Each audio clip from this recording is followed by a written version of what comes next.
pong maibenta yung lupa at bahay ng nanay ko, syempre magliligpit po sila dahil lilipat po sila. Nung pong panahon na nag-aayos kami, nakakuha po ako ng ilang DVD at BCD. At yun po, binigay na po nila sa akin. At buti na lang po, puro original. May peki po din, kaya lang hindi ko na po kinuha. Puro original lang po yung kinuha ko. Meron po pala akong isang peki na kinuha. Dahil po gusto ko pong panoorin yun at wala pa po ako noon. Eto po sila. Yan bali DVD at BCD po yan. Unahin na po natin yung DVD. Eto po The Accountant. Ito po, nagkaroon na po ako ng 4K Blu-ray nito. Dahil nga po wala siyang slipcase, binenta ko po muna. Tapos susunod po Nowhere Boy. Ito po yung tungkol po kay John Lennon ito. Yung istorya po ni John Lennon bago po yata siya naging Beatles dito. Ito po, napanood ko na po ito noong araw, kaya lang nakalimutan ko na. Yan, buti nagkaroon din po tayo kahit po DVD lang ito. The Great Trade, ito po wala pa rin po ako nito. Yan, panalo rin po ito.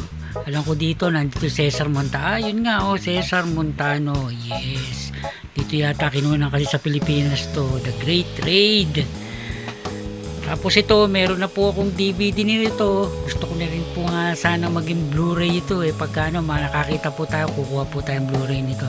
Behind Enemy Lines, napakaganda po nito. Kay Gene Hackman, tsaka po kay Owen Wilson. Yan hindi ko na po talaga bubuksan dahil nga po nag-iisang kamay na naman po ang ating ginagamit. Tapos ito po, Munich. Ito po, meron na rin po akong DVD nito. Wala pa rin po 4K Blu-ray. Siguro po sa mga susunod 4K Blu-ray na. Hindi, kahit po Blu-ray lang pwede na po. Tapos BCD naman po tayo. Ito po, The Roman Holiday kay Gregory Peck tsaka kay Audrey Hepburn. Yan. Ito pa isa. Breakfast at Tiffany kay Audrey Hepburn na naman po ito.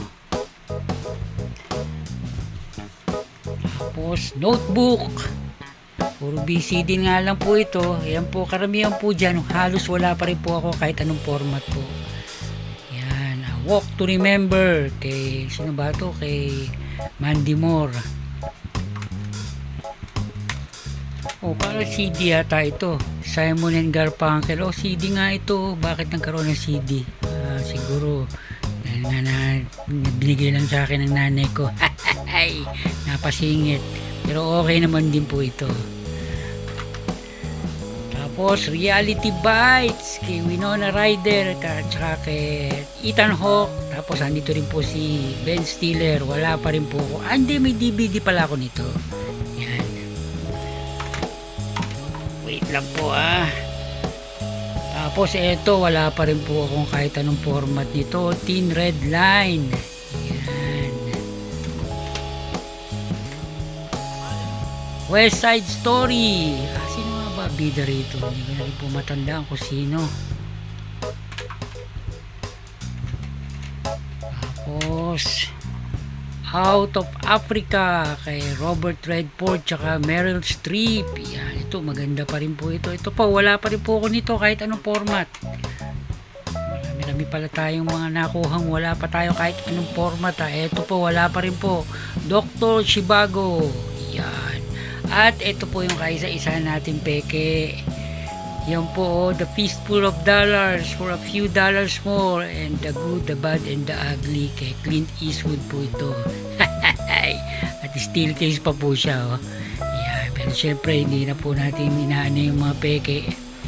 Ayan, kinuha na lang po natin yan. Kaya mga ka-HT, yan po ang ating mga bagong movies for today. Thank you. Hanggang sa susunod na video. Thank